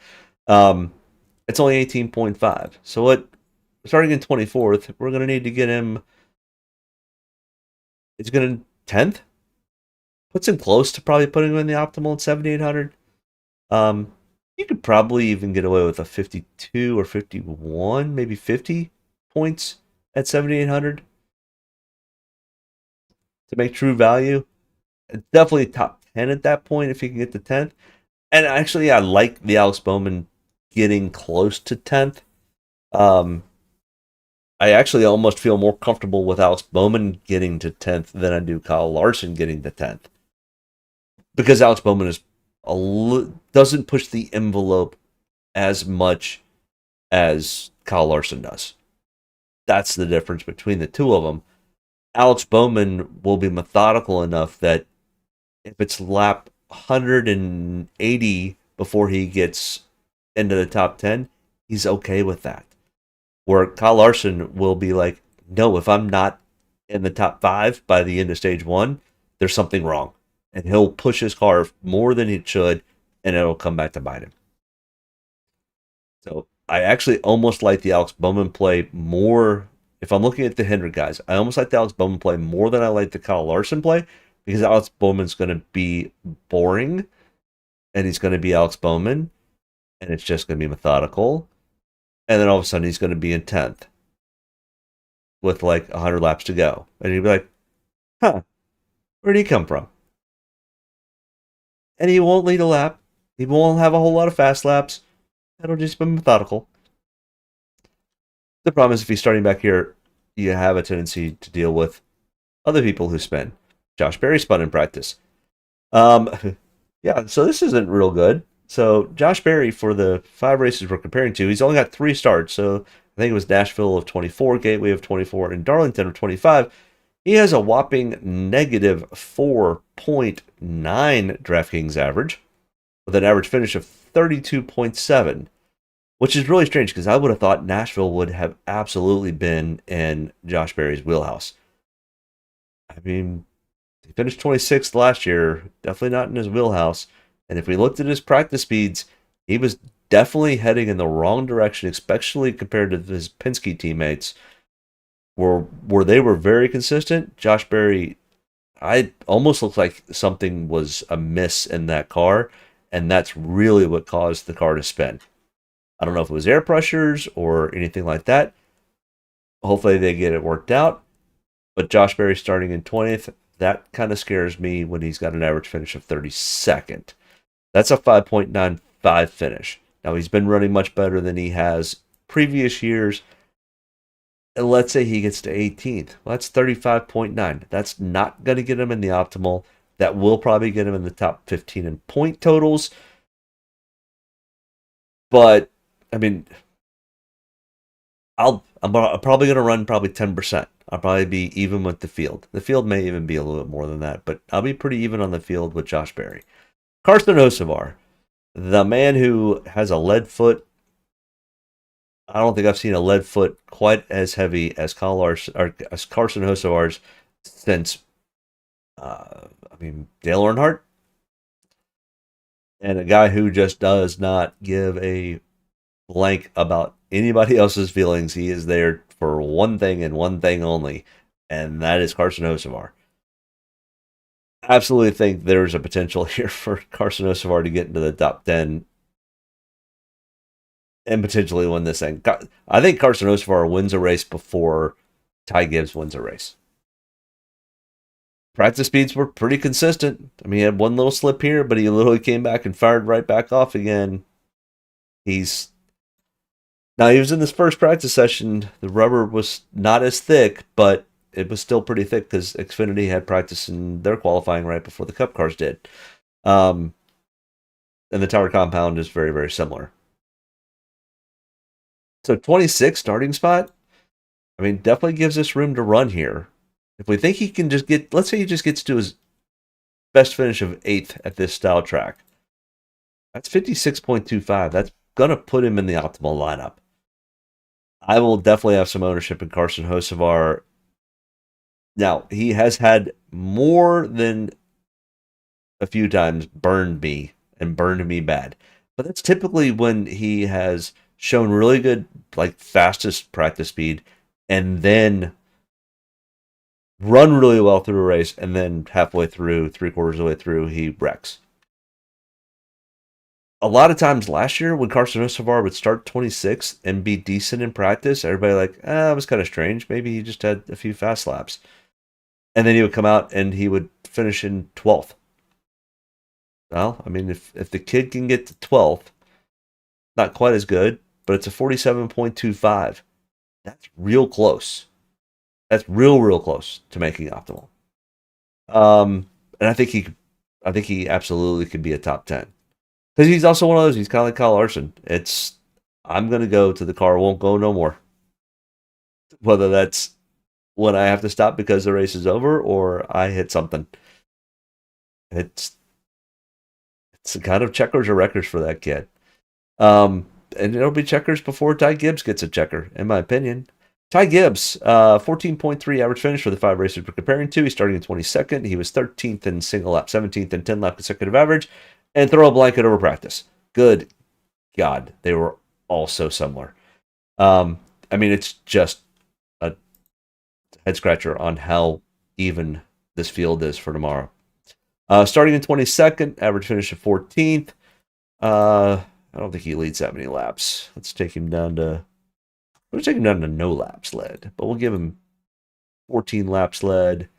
Let's say he gets into 10th, 52.3. I mean, that's real close to optimal lineup range. And actually, this is supposed to be 7,400. Sorry about that. We'll change it on the fly. I don't mind the Ty Gibbs play starting in 22nd. I don't think he has a ton of ownership because you've got Ryan Preece next in line here at $7,300. So I don't mind the Ty Gibbs play. Starting in 22nd, I think he probably gets overlooked a little bit. Probably potentially could be a slight sleeper. Just because he hasn't made a whole lot of noise so far this year. We're going to keep rolling here. We're at an hour and a half, and we were at 7,300. So starting in 19th, Ryan Preece. Earlier this week, I was like, Ryan Preece is my pick for a top 3 finish. And he still is. Even though his practice speeds out of everybody were awful. He was 17th in single lap and 15th in 10 lap. But when you see his chart, it's bad. What the heck is this? Compared to everyone else, this is one of the sloppiest practice times I've seen. And I don't know what the cause was for it. I wish I had a way to get more information on, hey, Ryan, why the heck did this happen and this happen? And actually have like in-car footage of every practice lap that they do, and I could see, okay, there was a car coming out of pit road, or hey, I slipped in oil, or I took a different line and that didn't work. That's the part I don't know why some of these drivers end up doing this. Or did he just overdrive the corner? If he just overdrove the corner, okay, gotcha. You're pushing the envelope. But Ryan Preece is exceptional at this track. He's got 3 starts at Nashville, 1 top 5, 2 top 20s, and a 17.7 average finish. And he's got a truck win here. This is one of Ryan Preece's. It's in his wheelhouse. So start in 19th, finish in 19th, have 2 fast laps. It's 25 points pretty much. That's not going to be enough. Can he get up to 11th? That's 40.9. That's probably still not good enough. Does he lead 10 or have 10 fast laps? 44.5. Still probably not quite enough for optimal, but definitely probably enough for me to take a few shots on it. And I think he gets overlooked because I don't think a lot of people are going to be like, he's starting in 19th. That's not a ton of place differential. I can easily play Ty Gibbs starting in 22nd, get 3 more spots. I think Ryan Preece outbeats Ty Gibbs tomorrow. So I like the Ryan Preece call. Just that's one of my gut checks. Austin Cindric, $7,200 starting in 16th. I was actually really surprised with this. Well, I guess because he's got the win at Gateway from last year, but he's got a 12.2 average finish. If we look at his 3 starts at Nashville, he's got a 16.3 average finish. I was actually somewhat surprised because he was one who brought up the caution with 2 laps to go last year. Now, he was, I think, running in like 16th or 17th. But once again, all of the Penske cars literally just throw a blanket over them. They were all super consistent, except for, which was really strange, Josh Berry, which I would have thought would have been the fastest of all of the Penske family drivers. But yeah, throw a blanket over it. I mean, we're now down in $7,200 range, and all of these drivers, except for, 2? Maybe 3? Have had almost exactly the same looking practice speeds. It's crazy. So starting in 16th and finishing in 12th, let's just see what it does. We have a pretty good idea. It's not going to be great. I don't think he'll lead 21 laps, so we'll take that out. I think he'll probably have 10 fast laps. 39.5. Not enough for optimal, but potentially could make it into a top 15 in points. So playable, absolutely. One of my favorite picks? No, I think he's starting a little bit further up than I would like for a big play. but I'll kind of be in that 10%, 11% range. This style track is kind of, I mean, he won a Gateway. He's, like I said, he's got, what did I say? 16.3 average finish. It's one of the better average finishes. Bubba Wallace starting in 12th. He was 9th in single lap, 16th in 10 lap consecutive average, a 15.2 average finish, or a 13.8 average finish over the 4 actual races here at Nashville. Let's look at his practice speeds. What do you think they look like? Oh, they're actually a little bit slower than the average, just slightly, by like 5/100ths of a second or something. And that's Daniel Suarez. That's not Bubba Wallace. All right. Either way, Bubba Wallace was right there. Starting in 12th, average 15th. Was that his average 15th? Yeah, 15.2. I think we kind of get what we've got. I think he finishes where he starts. 2311 cars are pretty quick. I don't think Bubba Wallace is a top 5. I mean, even if he gets to 7th, what does that give us? Does that give us anything at all? 45.6? I mean, potential? I just don't know if... I mean, Bubba Wallace... I do like the new Bubba Wallace in the new Bubba Wallace interviews. The problem is, I almost think there's a little bit of a less of an edge to Bubba Wallace at this point. And I'm almost kind of like, can we get a little bit more of that edge of the old Bubba Wallace who got mad when things didn't go his way? And I always thought that he stepped 1 step or 2 steps too far in the aggression level. Now I think he's gone 2 steps the wrong direction where he's just like, yeah, I'm married. I got a kid at home. I didn't finish well. I'm going home to play with my baby. I'm like, okay. I mean, good for him in that. Absolutely, that should be your priority. But have a little bit more feel into what you're doing on the racetrack. So he's quietly having a pretty decent year. The problem is, where'd the edge go? I want to take one more step closer to the edge. You don't need to jump over the edge. Just one more step closer. Daniel Suarez starting in 32nd. Yeah, this is my problem. Is he's starting 32nd? I think he absolutely is really not a sleeper. Even though I'm going to kind of call it a sleeper, he's not a sleeper. It's going to be a pretty heavy owned. It's going to be a 25% ownership on Daniel Suarez. Starting in 32nd. He's got an average finish of 17.4, or at Nashville, a 14th place average finish. 21st and 14th in single lap. You also have to remember Trackhouse is home based in Nashville. The bar's name is Tootsie, by the way. And they are on the sponsor on his car this week. I did not change the graphic. I don't change the graphic every week. I just pick one and go with it for the year, unless they have a major sponsorship change, but Freeway is still one of his main sponsors.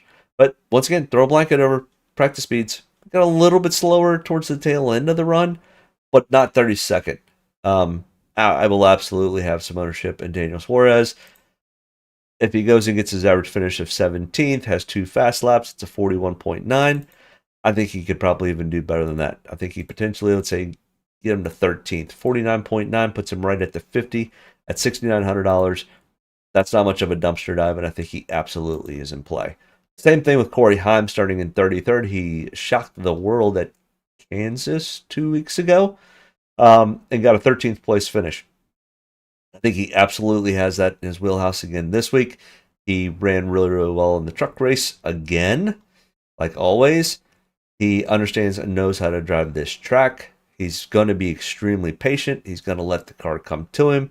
He's got really nowhere to go but up. I mean, yeah, he could go down to 39th, but he's better than at least 3 of the drivers at the back. So, and that is dumpster diving if we go down to Cody Ware, JJ Yeley, or Fincham. That's dumpster diving. That's really smelly dumpster diving.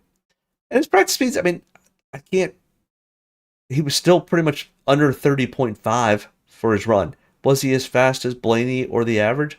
No, but I don't expect Corey Heim to be. That's also not 33rd. That's 24th And if you let some attrition happen and he's patient, which he's going to be, he's not racing for points, he's racing for experience. If he can get to the 13th, like he did at Kansas, it's at 50.9. At 6,700, that's optimal. Now, you're not going to be able to, you're going to want to run the Corey Heim in two really expensive guys. So a Denny Hamlin and a Kyle Larson, you can only run two of them. You can't run the third Ryan Blaney and pull a Corey Hyman. It doesn't work. But you could run a Ryan Blaney, Kyle Larson, Corey Heim, and then three others in the $6,000 range. AJ Allmendinger starting in 17th. Nope, no, he's not. He's starting in 39th. Oh, and he's going to have to do a pass through and stop and go penalty. He's donezo. And his practice speeds, I mean, he had one blip here. His practice speeds were pretty okay, except for this blip. I mean, there's no reason to even talk about this. It's not even worth it. He'll be lucky to sniff 24th. 12 points. Next. All right. Noah Gragson starting in 30th, 19.3 average finish, or an 18th place average finish. Now, he's only got 2 starts at Nashville. He also has a few more starts in the Xfinity car where he has finished top 5. So he's actually pretty good at Nashville. His practice speeds were, guess what? About average. Which, okay, starting in 30th, and you're going to be average. That's, what, 18th? Well, I mean, if you can get to 18th and be average in points, you're not going to have, you probably have 10 fast laps. 41.5. Probably not enough for optimal, but definitely top 15 in points. Maybe even top 10 at the $6,400 price. It puts him close. So I don't mind playing some Noah Gragson. He definitely had enough speed. Zane Smith, starting in 27th. He finished second in last year's race. I also remember that definitely has an asterisk to it. 5 restarts later, and he was able to make it up to second. And I can't remember where he was running. What was his average running position? 22nd. So, but Zane Smith has quietly been way better, like 9 to 10 spots better than what he ran last year. And his practice speeds, throw an umbrella over it. Again, they're all in the same ballpark, all under 30.5, just slightly more than 30. Super average. Starting in 27th. Does he get to an 11th? Maybe. If he does, that's a 49.35. That probably puts him in the optimal or really, really close. More realistic, 13th. Let's say he has 5 fast laps. What does that give us? 46.25. At 6,300, that's really, really close. That probably is optimal. If he can get to 13th with 5 fast laps and 46.25. Just being honest. So I will definitely have some ownership in Zane Smith. Ricky Stenhouse, in my opinion, outkicked his coverage. He has an average finish of 22.6, starting in 13th, and his practice speeds were fine. He had a couple laps in there where he slipped. But 13th, if he finishes in 22nd, which is his average, it's a 12.8. Not really that interested in Ricky Stenhouse Jr. If you think he's can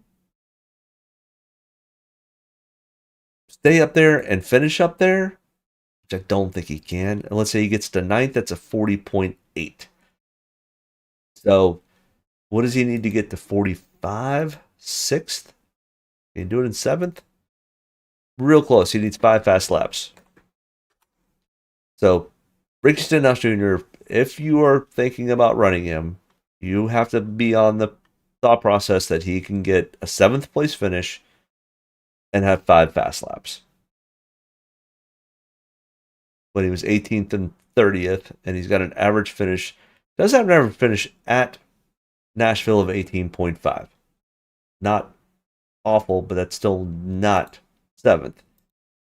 Michael McDowell starting in 8th. Average finish of 23.3 at Nashville, 26 at all the common tracks.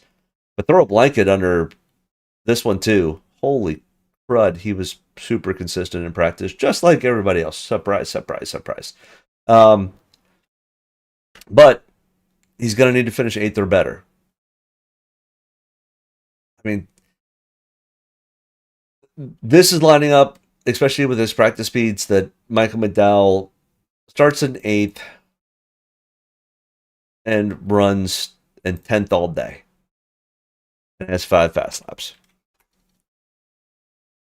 He may even get sneaky and do a 2-tire stop and get a lead for a little bit. So we'll give him 5 laps led. 35.5 if he falls back to 10th. Let's say he really does something like he did in Texas and is able to hold on to it. Finish in 5th. Okay. So for you Michael McDowell fans who want to try to sneak him in as a sneaky pick, yeah, I'm talking to you, Matt. Because I know this is absolutely a play that you would love to play. Because nobody else is going to play it. Starting in 8th, he needs to finish 5th, have 5 fast laps, and lead 5 laps. And he'll get a 45.5. And he'll be sub 10% owned. He might even be sub 5% owned. So, absolutely sneaky pick. His best finish on the trend line is 7th. Like tracks, his best finish is 8th. And his best finish at Nashville or these other like tracks is 13th. But we're going to ask him to go get a 5th place finish when it's near impossible to pass. I mean, potentially, his crew chief and his crew, he did have the fastest pit crew a couple weeks ago at the All-Star race. Maybe. Definitely sneaky. Definitely high risk. But the reward could be huge. If you're looking for that edge, Michael McDowell could be that edge. Eric Jones starting in 14th, 12th in single lap, 13th in 10 lap consecutive average, 18.3 at Nashville, 19.2 at like style tracks. And hey, guess what? Throw a blanket over it. Practice speeds were identical. Like I said, literally from top to bottom. We are now at $6,000 in price range. We're now in what some people say is garbage. And this guy is running faster laps from lap 20 to lap 35 than Ryan Blaney. It seems to be not that stinky of garbage down here. Starting in 14th, but his average finish is 19th. 22.9. And once again, you're going to have to go out on a limb and say that he doesn't even have to get to 6th, 8th, maybe even 9th. 9th with 8 fast laps gets you to a 43.6 at $6,000. Starting in 14th, he will be super, super low owned. He will be definitely under 10%, probably a lot like Michael McDowell. He'll probably be sub 5% owned. So, yes, Family Man, I'm talking with you. Eric Jones, another sneaky pick. Austin Dillon, once again, you just throw him out there. Dillon's been running good through the last year, and he's a sleeper most weeks. At some point, everybody's going to wake up in the fact that Austin Dillon's quietly having a decent year. He was 34th, remember, 34th in practice, 32nd in 10-lap consecutive average. Does have a 17.6, 17.8 average finish. Look at his practice speeds. Yes, they are slightly slower than average. Slightly. Like a tenth to a tenth and a half slower than average. Starting in 21st with an 18th place finish average. 18th. Man, it's not going to be enough to be optimal. 33.7. But if you can go and sneak a 12th, he won't lead any laps if he does that. Still, 45.45 puts him probably in the optimal. So Austin Dillon, yes, that is correct. The man is correct. Austin Dillon, Eric Jones, and Michael McDowell are all in play, especially when you're playing 3 of the $10,000 plus guys. And it's playable down here. Todd Gilliland is in play at 3,500. His practice speeds were crud. But he's starting in 35th.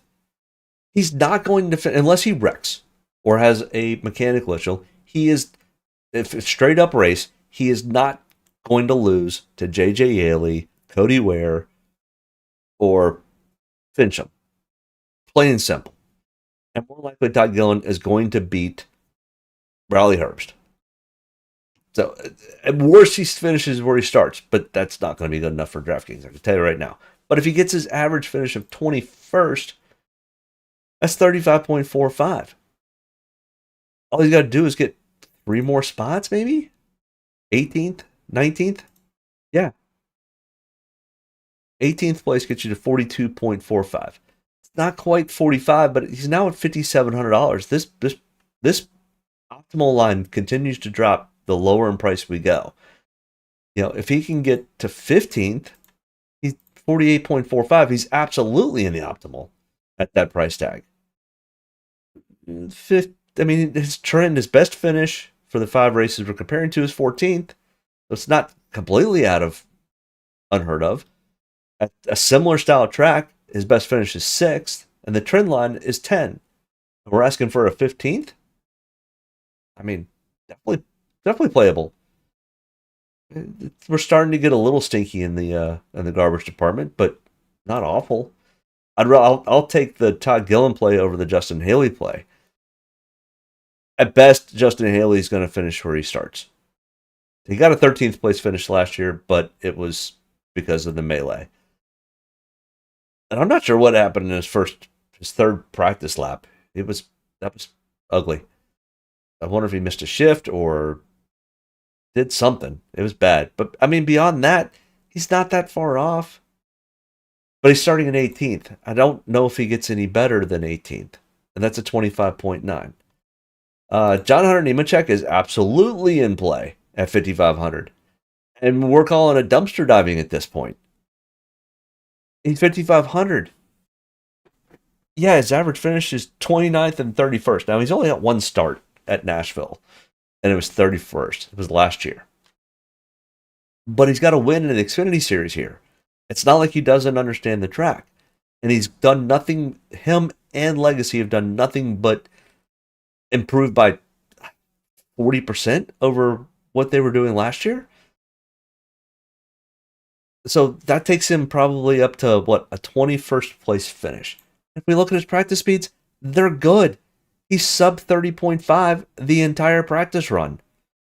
Now, he's not sub 30, but I mean, that's enough to stay on the lead lap for the entire race. And if he'll continue to improve throughout it. So, if he can get to, what did I say, 15th? 49.45 points. That's absolutely not out of the realm of possibilities. He has a similar track. His best finish is 8th. Now, his best finish here is 27th. But he's only raced here once in the Cup Series. But he does have a win in the Xfinity Series. I mean, he could fall to 18th and have a 43.45 at 5,500 points. I mean, we can go back up here to these optimal lineups. 43 points. Austin Dillon made the optimal lineup at $6,000 at 43 points in the 2023 race. Bubba Wallace at 6,500 was 49.9. Oh, Michael McDowell at 5,700, 35 points, made the optimal lineup. Down here, Daniel Suarez had to get to 52.45. That was the 2021 race. So, yeah. He's absolutely... These guys are all in play down here. From John Hunter upwards. I gotta get all the way back down here. There's John Hunter. And all he's got to do is finish 18th. We're not asking for him to go out and set the world on fire. Cole Custer starting in 29th. This one's probably a little bit of a tough uphill climb. To get much better because his practice speeds were not that great. His average finishes aren't that great. and he's the sole Stewart Haas car. I think they've got a partnership with RFK, I think, or maybe Front Row. I'm not even sure who they're partnered with at this point. So they have real no technical alliances. This is all experience. So if he gets to 24th, it's a 23.45. Not that interested. Shane Van Gisbergen in Trackhouse also. Yeah, we've talked about it. I think this is where, honestly, this is where Daniel Suarez should have qualified, and Shane should have qualified where Daniel qualified. And his practice speeds got really erratic towards the end. But, I mean, he's still even with the field up to lap 20. Once again, I'm not in his car, so I don't know what caused the erratic behavior. But if he gets his average finish of 20th, well, he's not going to lead laps. Hold on. Got to fix that.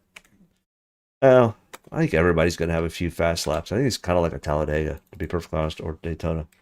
Because everybody's practice speeds are so darn close.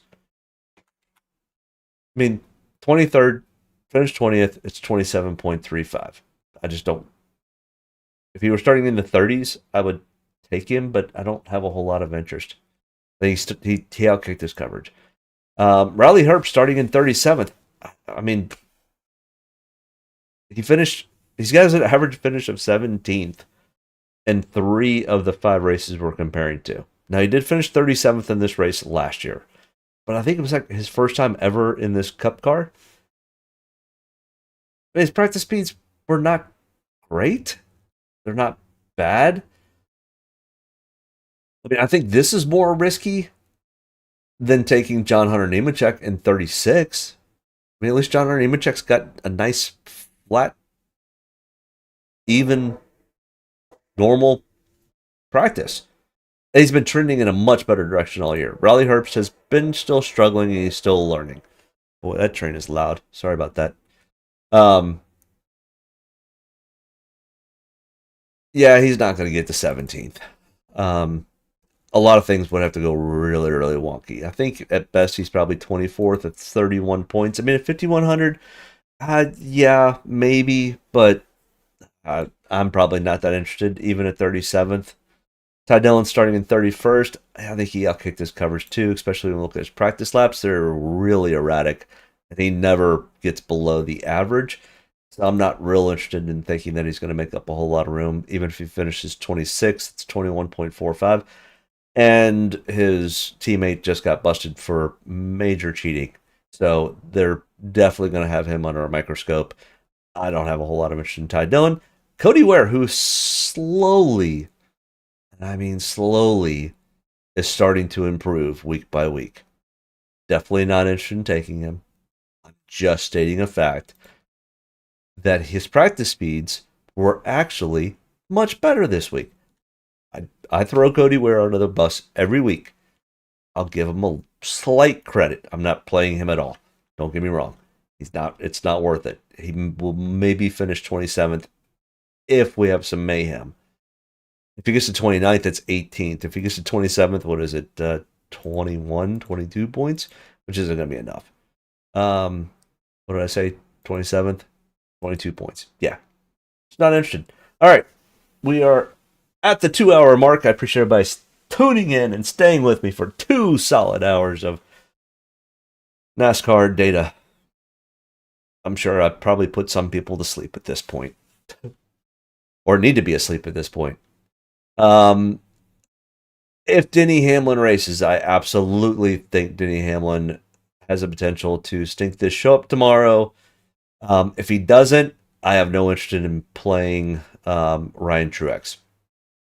If that is not the case, be very careful about playing Kyle Larson. He could easily bite you in the butt because he's going to be racing in the middle of the field and having to work his way through. Kyle Larson has had sometimes a struggle doing that. And I am a diehard Kyle Larson fan. Don't get me wrong. You can ask anybody in here.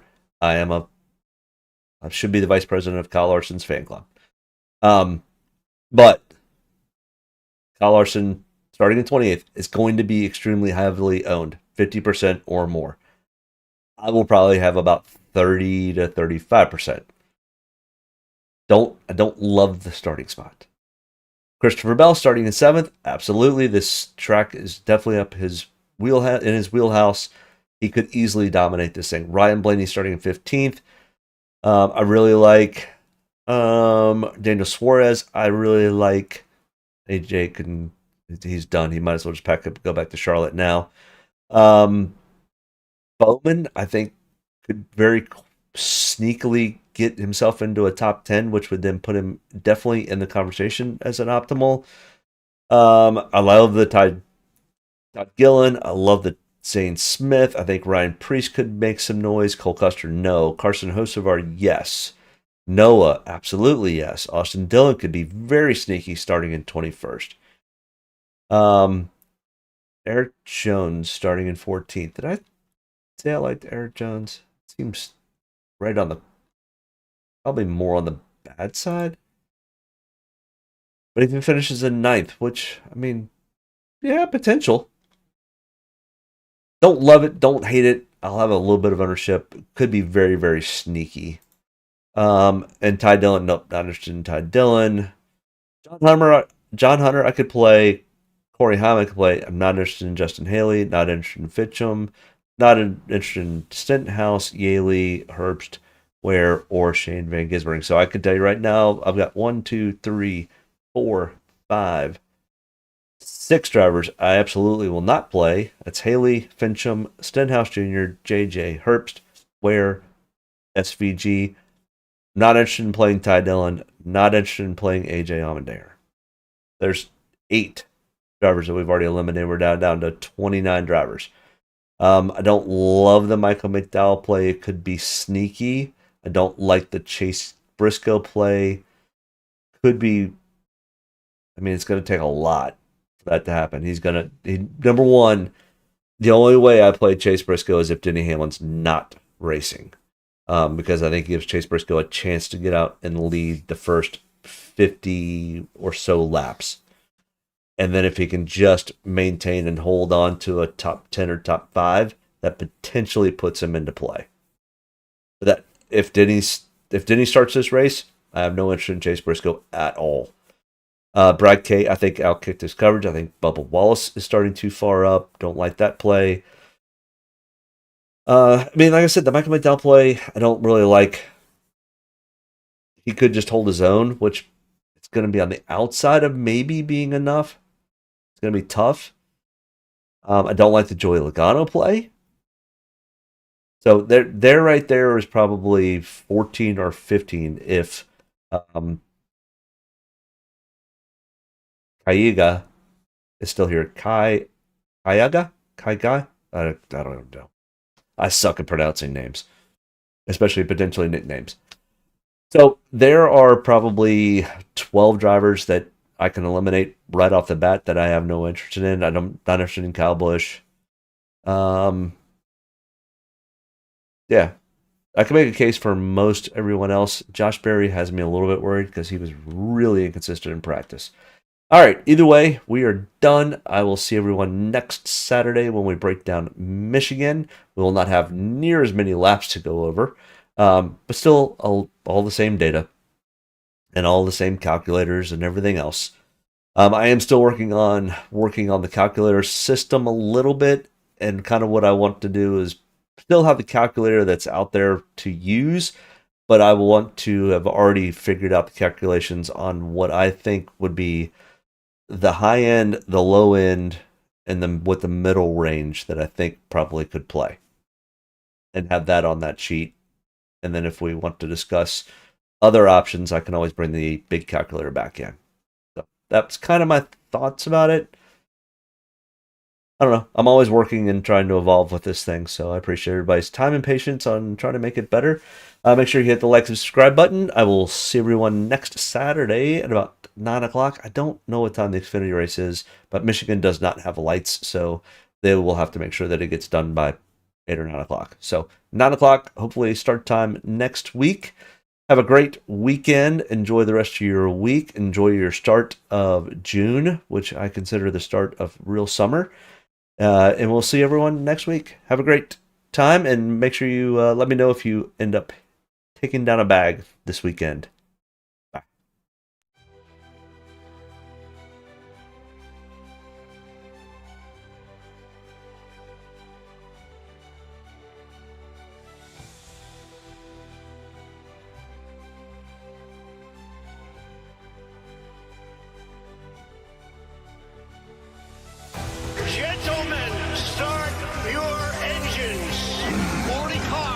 return to life.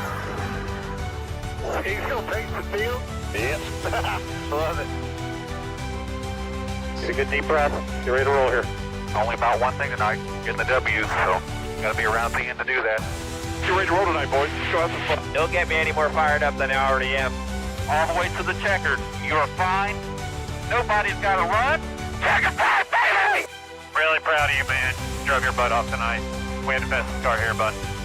Yeah, boys. Way to rebound. Great job. Great job, bud. Really good job. Appreciate you hanging in there with us all weekend. What a weekend. Good job.